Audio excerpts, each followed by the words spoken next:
مزید ویڈیوز کے لیے ہمارے چینل ہاؤس آف اسلام کو سبسکرائب کرنا نہ بھولیے۔ شکریہ۔ اب آئیے یہ جو مجددین کا تصور میں نے پیش کیا ہے، اس سلسلہ مجددین کی پہلی کڑی ہے حضرت عمر بن عبدالعزیز رحمت اللہ علیہ، جنہیں ہمارے ہاں 5واں خلیفہ راشد بھی کہا جاتا ہے۔ ولادت سن 61 ہجری کی ہے، انتقال ٹھیک 40 برس کی عمر میں 101 ہجری میں ہو گیا۔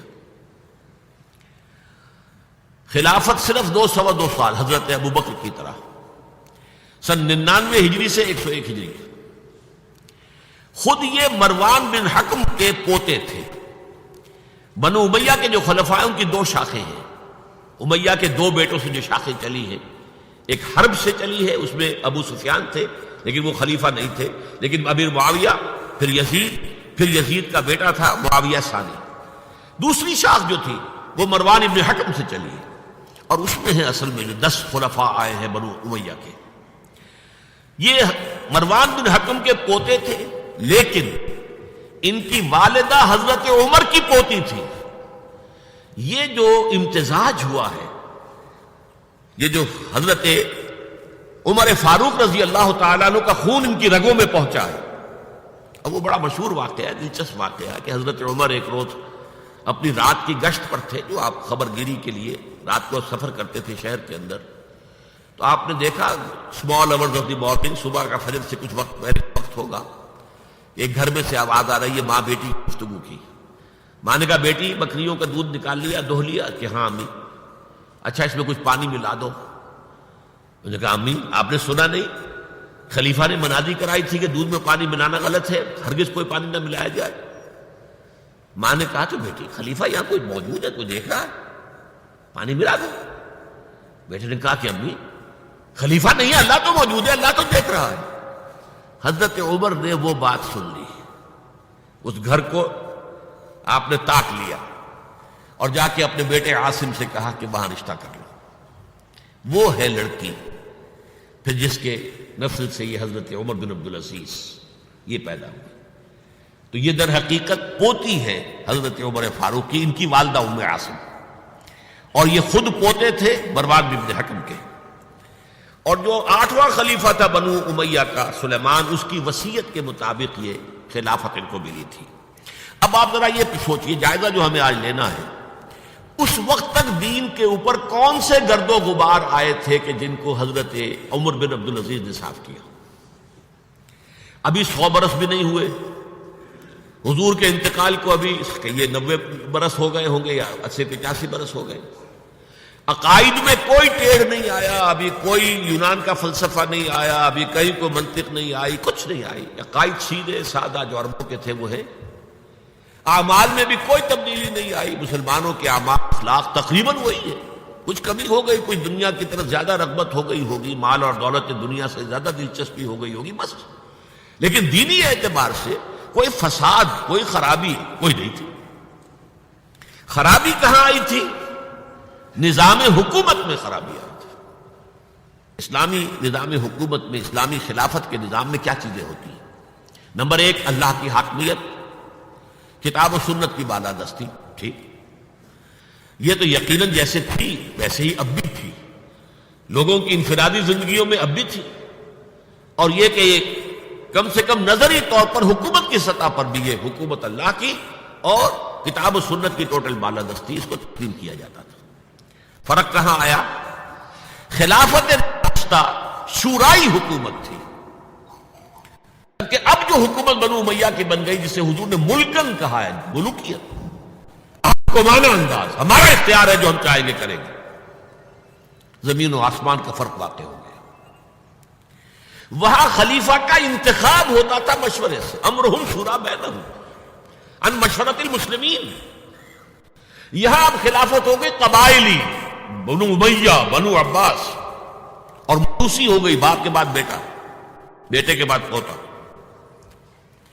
وہاں بیت المال مسلمانوں کی ملکیت، مسلمانوں کی امانت تھا خلیفہ کے پاس، اور خلیفہ کا حق اس میں صرف اتنا تھا جیسے کہ حضرت ابوبکر نے فرمایا، حضرت عمر نے فرمایا، اور یہی بات عمر بن عبدالعزیز نے کہی کہ جتنا حق کے قرآن نے دیا ہے کسی مسلمان کو، اگر اس کی زیر کفالت کو یتیم ہو، یتیموں کا مال بھی ہے، اس کی دیکھ بھال وہ کر رہا ہے یتیم کا، اگر وہ غنی ہے تو اسے ایک پیسہ بھی لینا یتیم کے مال میں سے حرام ہے. لیکن اگر وہ خود محتاج ہے تو وہ ضرورت کے مطابق اس سے لے سکتا ہے. جتنا کچھ بھی ایک یتیم کا ولی یتیم کے مال میں سے لے سکتا ہے، اس سے زیادہ خلیفہ کے لیے بیت المال جائز نہیں ہے. یہ معاملہ تھا ابو بکر صدیق کا، عمر فاروق کا، عثمان غنی کا، علی مرتضیٰ کا رضی اللہ تعالی عنہ اجمعین. لیکن اب آ کر دور بنو امیہ میں یہ جو خزانہ تھا یہ ذاتی ملکیت بن گیا، جس کی بنا پر عیش و عشرت بھی ہوئی، اور داد و دہش، جس کو چاہا جو چاہا دے دیا، جس کو چاہا اشرفیاں بخش دی، جس کو چاہا جو ہے نواز دیا، جس کی چاہا وفاداری خرید کے لیے خزانے میں سے بیت المال میں سے پیسہ خرچ کر دیا. پھر عوام کے حقوق، یہ جو آپ کو ہیومن رائٹس کا تصور آج ملتا ہے دنیا میں، کسی شخص کو محض شبے کی بنیاد پر گرفتار نہیں کیا جا سکتا. اظہار رائے کی پوری آزادی ہے. ایک عام آدمی خلیفہ وقت کو ٹوک سکتا ہے کہ یہ کرتا آپ کا کہاں سے بن گیا. یہ تھی خلافت راشدہ. ظاہر بات ہے کہ اب صورتحال تبدیل ہو گئی.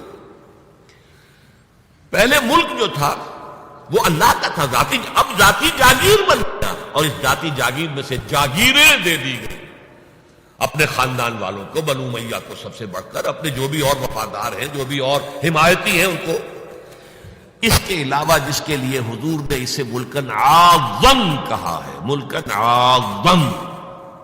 افزا یعوذ کہتے ہیں دانتوں سے کاٹنے کو، کاٹ کھانے والی، کٹ کھنی، جیسے کاٹ کھانے والا کتا ہوتا ہے، کٹ کھنا کتا، تو یہ کٹ کھنی ملوکیت.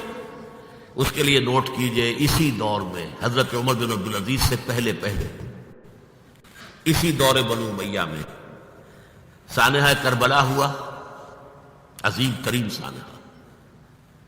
پھر واقعہ حرہ ہوا، 3 دن تک مدینے کو حلال کر دیا گیا فوجیوں کے لیے، جس طرح چاہو لوٹو، جس طرح چاہو عصمت دری کرو، جو چاہو کرو، مال عزت سب تمہارے لیے جائز.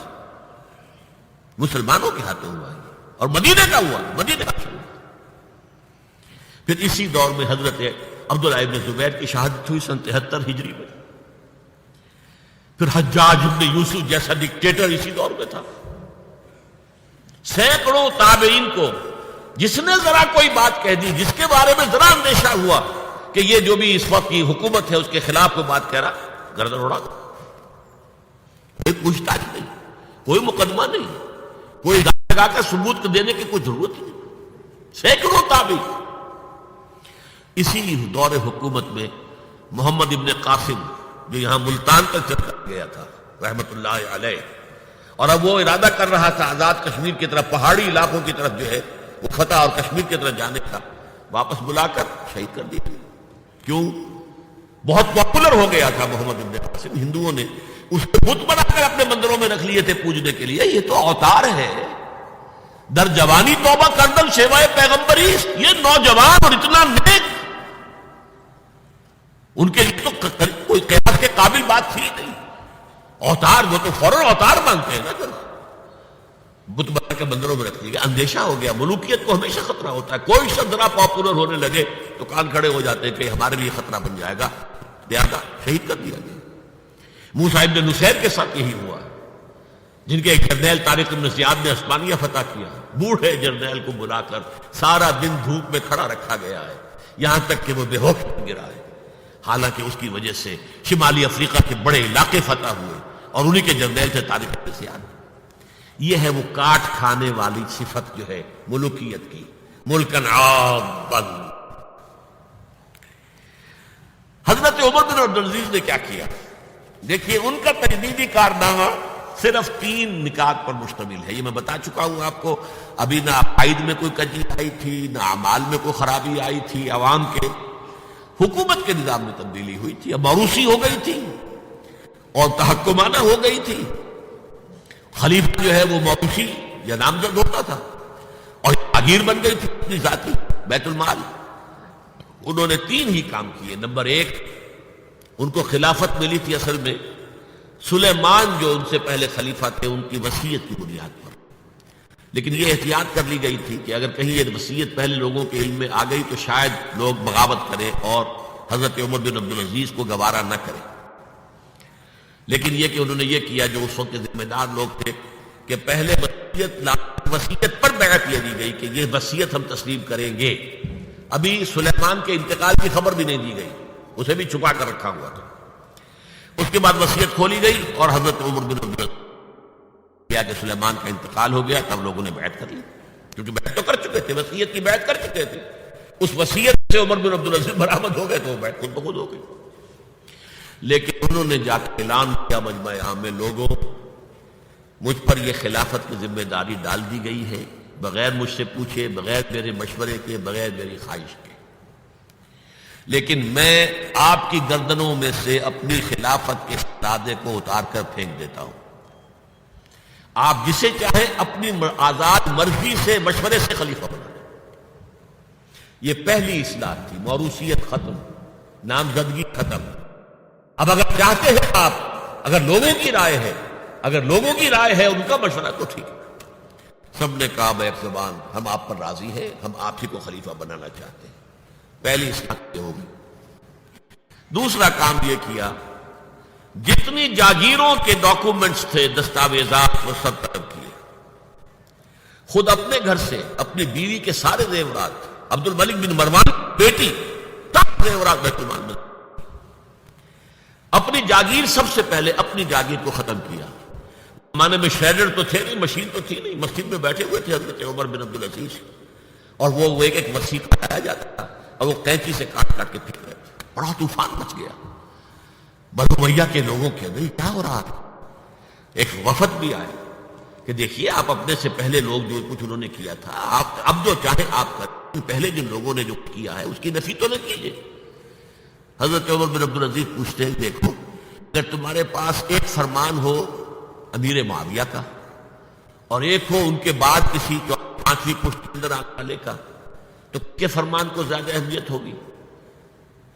امیر معاویہ کے فرمان کی زیادہ اہمیت ہوگی۔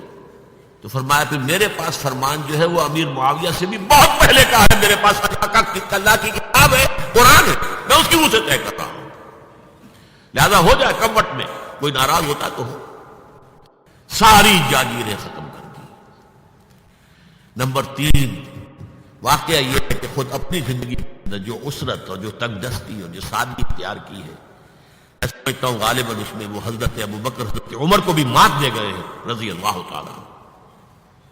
حالانکہ بڑے ہی ایک تو حسین جمیل انسان تھے، خوش شکل، خوش لباس، شہزادے تھے، گورنر بھی رہے تھے، پھر ان کے والد جو ہے طویل عرصے مصر کے گورنر تھے، وہاں پرورش ہوئی تھی گورنر کے بیٹے کی حیثیت سے، اعلیٰ لباس پہنتے تھے، خوشبو کے اندر اس طریقے سے بسا ہوا کہ جہاں سے گزر گئے ہیں پورا راستہ معطر ہو جاتا تھا۔ لیکن اب اچانک جو آیا ہے، جیسے ہی بیعت ہوئی ہے خلافت کی، ان کی اہلیہ کہتی ہیں، حضرت فاطمہ ان کا نام تھا، کہ آ کر بیٹھ کر اور مسلے پر رونا شروع کر دیا۔ میں نے پوچھا کیوں، کیا ہوا؟ یہ جو بوجھ مجھ پر آن پڑا، یہ ذمہ داری، رونا شروع کیا۔ اور اس کے بعد واقعہ یہ ہے کہ انہوں نے ذاتی زندگی میں کپڑا صرف ایک جوڑا، 2 بھی نہیں، جمعے کے لیے بھی اس کے دھونے سوکھنے کے لیے انتظار کرنا پڑتا تھا، تب جا کر پہن کر اس کو جمعے میں جاتے تھے۔ ایک دفعہ آئے ہیں، بچیوں سے گفتگو کر رہے تھے تو بچیوں کو دیکھا، عجیب حال ہے کہ وہ جو بھی بات کرتی ہیں پھر اپنے منہ پر ہاتھ بھی رکھتی ہیں۔ پوچھا کیا سبب ہے؟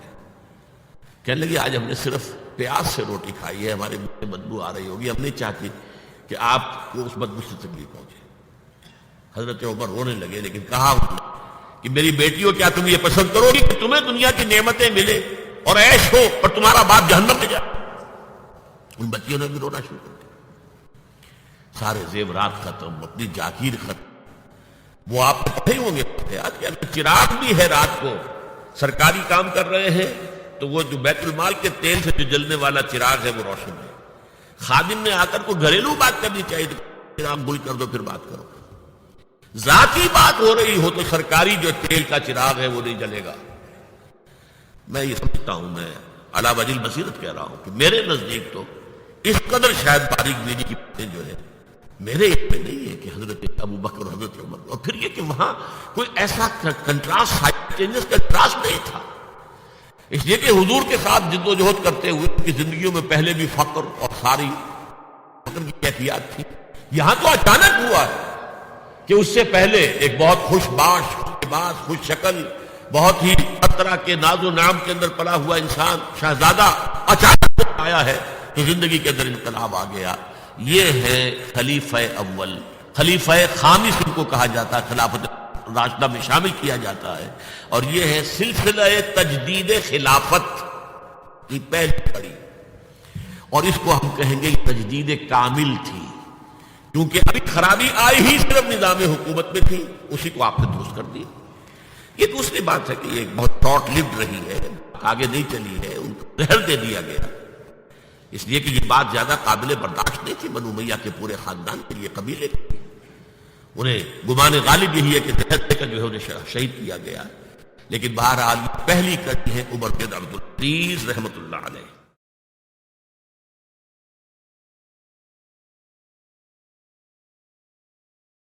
مزید ویڈیوز کے لیے ہمارے چینل ہاؤس آف اسلام کو سبسکرائب کرنا نہ بھولیے. شکریہ.